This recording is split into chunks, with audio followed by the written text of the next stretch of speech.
மனிதனை தன் பக்கம் இழுக்க உலகில் ஏதேனும் ஒரு காந்தம் இருக்கும். அதுதான் அன்பு மட்டுமே.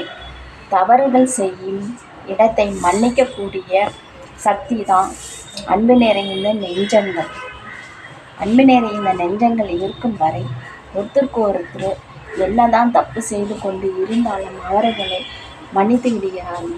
இவர்கள் மன்னித்து விடுகிறார்கள் என்பதற்கோசரம் நாம் சின்ன சின்ன தப்பை செய்து அது பெருசாக மாறிவிடுகிறது. அதையும் சில பேர் மன்னித்து வாழ்க்கையை ஏற்றுக்கொள்கின்றார்கள். அவர்களுக்கு பெருந்தன்மையோ வேறு எதுவோ இல்லை.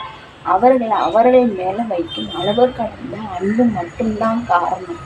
ஒருத்தருக்கு ஒருத்தர் விட்டு கொடுத்து வாழும் தன்மை உள்ளவர்கள் குடும்பங்கள் நிறைய பேர் இன்னமும் வாழ்ந்து கொண்டிருக்கிறார்கள். இதை தெரியாத வாழ்க்கை தான் பிரிந்து வாழ்ந்து கொண்டிருக்கிறார்கள். ஒரு குடும்பங்களில் ஒருத்தருக்கு ஒருத்தர் விட்டு கொடுக்காம வாழ்ந்து கொண்டு இருந்தால் அந்த குடும்பம் குழந்தைகள் எவ்வளோ ஒரு சந்தோஷமாக இருக்கும். ஒருத்தருக்கு மேல் ஒருத்தர் வைக்கும் அன்பு தான் காதலாக மாறி வருகிறது.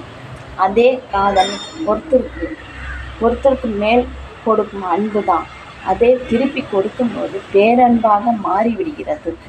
இப்போ பணம் கொடுத்து ஒரு நாயை வாங்கி விடுகிறது. அந்த பணம் கொடுத்து நாயை வாங்கி விடுகிறோங்கிற அன்பால் அதை நம்ம பேச்சுக்கு பேச வைக்கிறோம், நம்மளுக்கு இணையாக நடக்க வைக்கின்றோம்.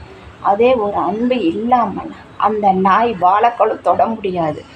அப்படிப்பட்ட நாய்க்கே இருக்கக்கூட ஏன் மனிதனாகிய நாம் இருக்கக்கூடாது? அதே மாதிரி இருக்கலாம் இல்லை? நம்ம குடும்பம் நம்ம குழந்தைங்க இதை பார்த்துட்டு நம்ம வாழ்ந்து கொண்டு இருக்கிறோம்.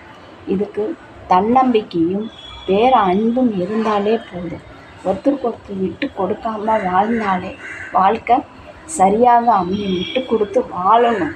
விட்டு கொடுத்து வாழாத வாழ்க்கை இல்லை.